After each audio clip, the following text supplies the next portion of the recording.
Hello everyone 2025 मा तपाईहरु Australia apply गर्ने सोचमा हुनुहुन्छ होला।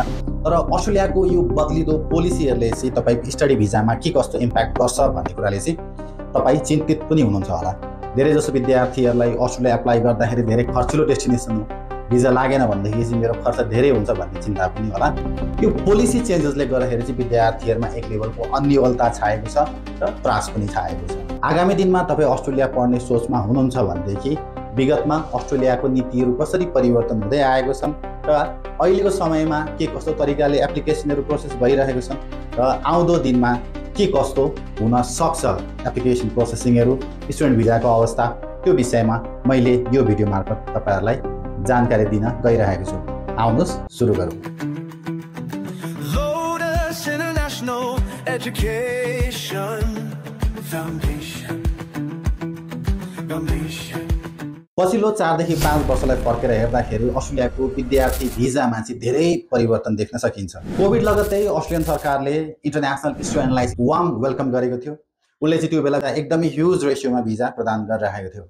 हामीले नै आइएलटीएस कम भएका, एकाडेमिक स्कोर कम भएका, प्रोफाइल विकै भएका विद्यार्थीहरूको पनि भिजा राम्रोसँग लागेको देखेको थियौँ।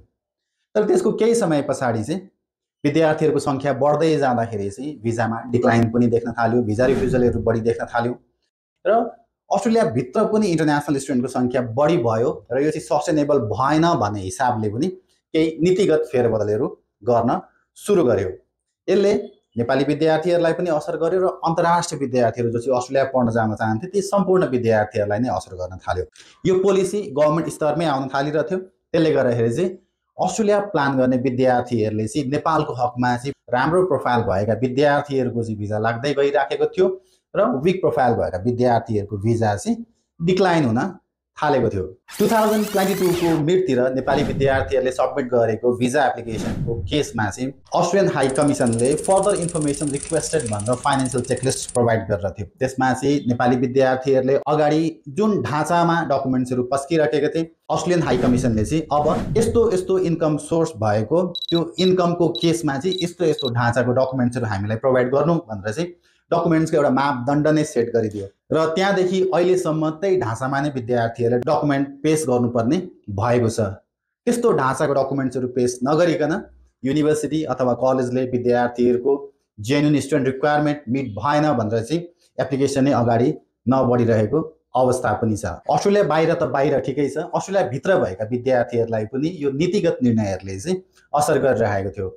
धेरै जसो विद्यार्थीहरू लामो समयसम्म अस्ट्रेलिया बस्नको लागि चाहिँ एउटा भिजाबाट अर्को भिजा गर्दै गर्दै बस्ने चलनहरू थियो। त्यस्तो चलनलाई चाहिँ अस्ट्रेलियन गभर्नमेन्टले निरुत्साहित गर्दै पोलिसीहरू नयाँ नयाँ नीतिहरू ल्याइराखेको थियो।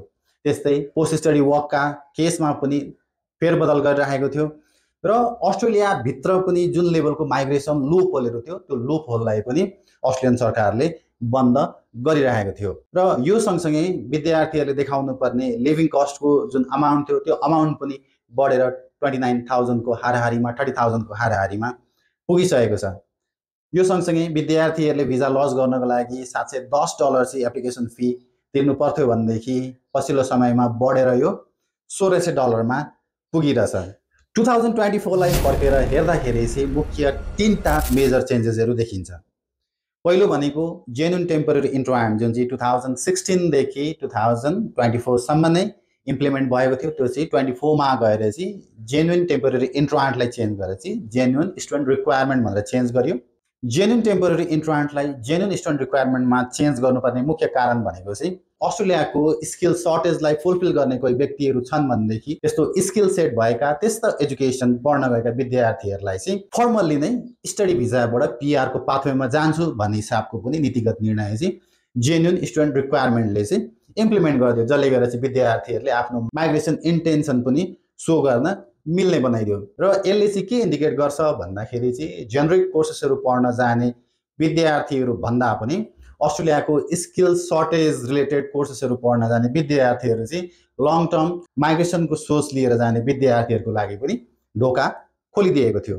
अस्ट्रेलियाभित्र चाहिँ इन्टरनेसनल स्टुडेन्टको सङ्ख्या बढ्दै गयो र यसले चाहिँ हाउसिङ क्राइसिस पनि लिएर आयो भन्ने न्यारेटिभ एकदम स्ट्रङली छ र त्यही न्यारेटिभलाई सम्बोधन गर्नको लागि लेबर पार्टीको सरकारले चाहिँ इन्टरनेसनल स्टुडेन्टमा क्याप लाउनु पर्छ भनेर उनीहरूले प्रत्येक इन्स्टिट्युसनहरूलाई एउटा सर्टेन नम्बर दिएर यो इन्स्टिट्युसनले चाहिँ यति नम्बरमा विद्यार्थी पढाउन पाउने भनेर स्टुडेन्टको नम्बर अलोकेट गरेको थियो र इसोस अमेन्डमेन्ट बिल मार्फत त्यसलाई चाहिँ उनीहरूले लागू गर्न चाहन्थे। तर नोभेम्बर 2024 मा यो बिल सिनेटबाट चाहिँ पारित हुन सकिएन र रोक्यो। यसले गर्दा सरकारले यो निर्णय लागू गर्न सकेन। तर डिसेम्बर 19, 2024 मा आएर गभर्नमेन्टले जुन जुन संख्यामा क्याप लाउने भनेको थियो त्यसलाई इम्प्लिमेन्ट गर्नको लागि चाहिँ उसले नयाँ मिनिस्ट्रियल डाइरेक्सन 111 इन्ट्रोड्युस गर्यो, जसले चाहिँ त्यो स्पेसिफिक अलोकेट गरेको इन्स्टिट्युसनहरुको जुन टोटल नम्बर हुन्छ त्यो टोटल नम्बरको 80% सम्मको एप्लिकेसनलाई चाहिँ फास्ट प्रोसेसिङ गर्ने र त्यो नम्बरको रेस्ट 20% हुन्छ त्यसलाई चाहिँ लिस्ट प्रायोरिटीमा राखेर प्रोसेसिङ गर्ने भनेर निर्णय गर्यो।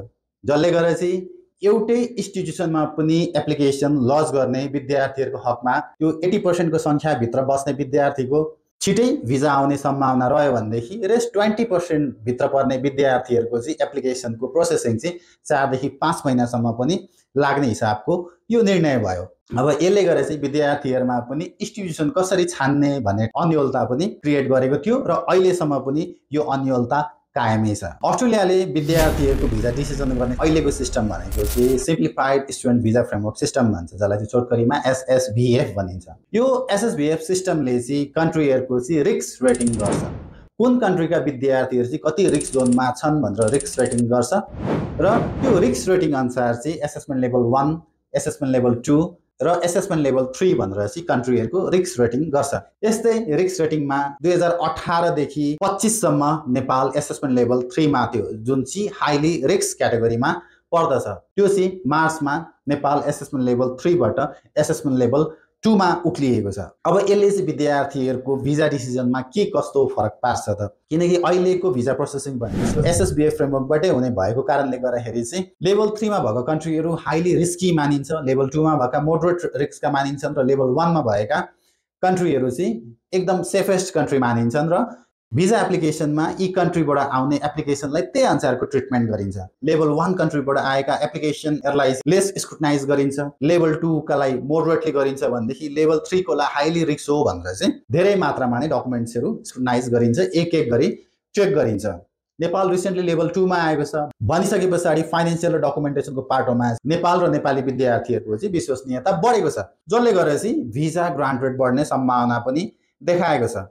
अब यो नेपाल एसेसमेन्ट लेभल 2 मा चाहिँ कसरी बढ्यो, एसेसमेन्ट लेभल कसरी एसेस हुन्छ भन्ने कुरा चाहिँ नेपालबाट एप्लाई गर्ने विद्यार्थीहरुले एप्लाई गरेका डकुमेन्ट्सहरु के कसो छन्, कति भिजा रिफ्युजल छ, फ्रडलेन्ट एक्टिभिटीबाट चाहिँ कति भिजा रिफ्युज भएका छन् र अस्ट्रेलियामा गएका विद्यार्थीहरुले पनि कतिको भिजा रुल्सहरुलाई फलो गरिरहेका छन्, ती मध्ये कति विद्यार्थीहरुको पढाइ सकेर चाहिँ ग्रेजुएट भएका छन्, ती मध्ये कति विद्यार्थीहरुले चाहिँ पढाइ सकेनन् र नन कम्प्लायन्समा बसे, कम्प्लायन्स मिट गरेनन् र कति विद्यार्थीहरुले चाहिँ प्रोटेक्सन भिजा फाइल गरे।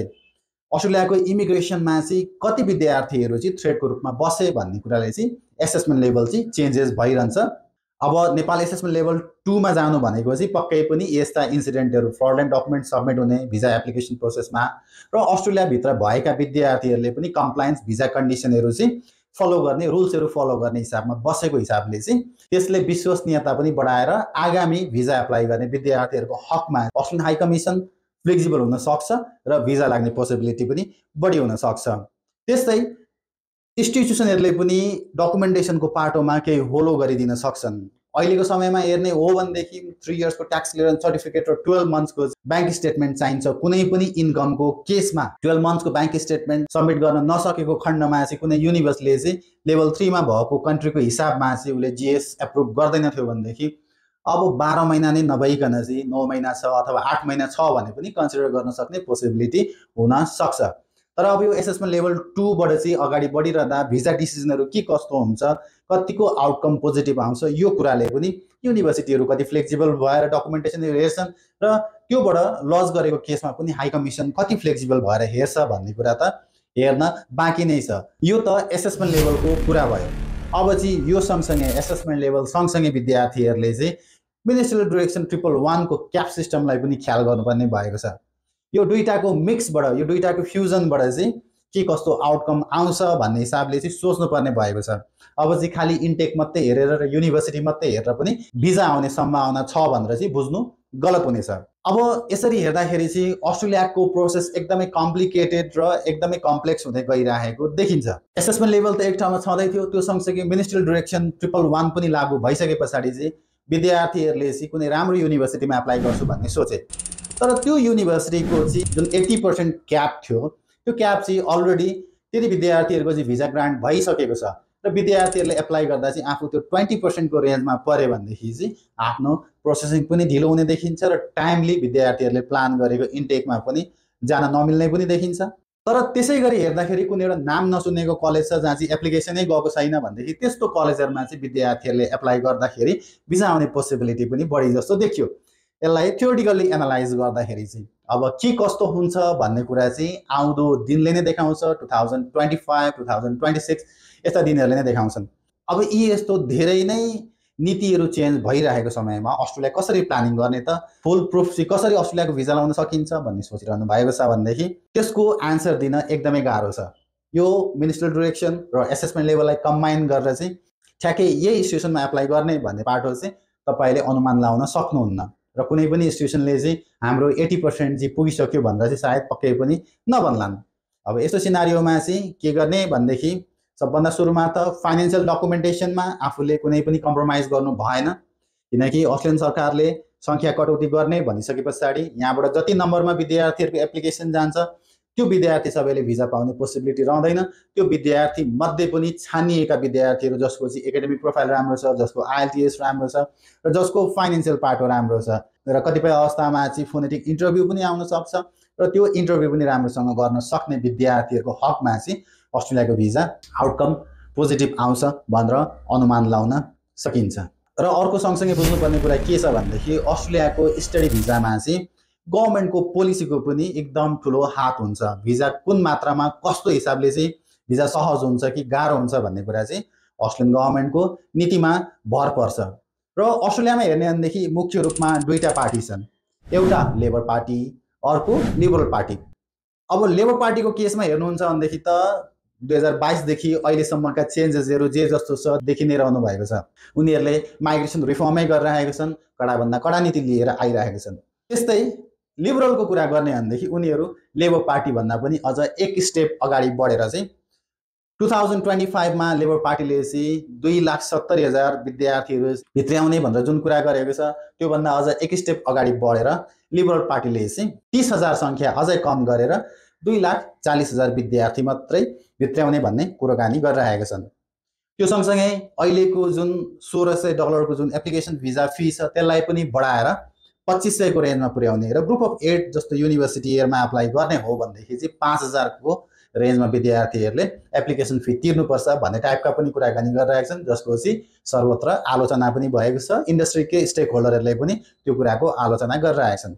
अब यो चाहिँ आउँदो दिनमा के कस्तो हुन्छ, कस्तो गभर्मेन्ट आउँछन् त्यो अनुसार पनि नयाँ नीति हामीले देख्ने नै छौँ र त्यो अनुसारको प्लानिङ गरेर अस्ट्रेलिया पढ्छु भन्ने विद्यार्थीहरूले ठ्याक्कै त्यही अनुसारै प्लानिङ पनि गर्नु पर्यो। अब यो सिनारीहरू चेन्ज भइरहने अवस्थामा चाहिँ तपाईँहरू आफैले नै डिसिजन गर्न अलिकति गाह्रो पनि हुनसक्छ। त्यसको लागि चाहिँ यी सबै कुराहरू चाहिँ डिटेलली बुझेको र अप टु डेट काउन्सिलरले तपाईँलाई प्रपर इन्फर्मेसन दिएर तपाईँले आफ्नो एप्लिकेसनलाई चाहिँ कसरी अगाडि बढाउने भनेर सही डिसिजन गर्न सक्नुहुन्छ।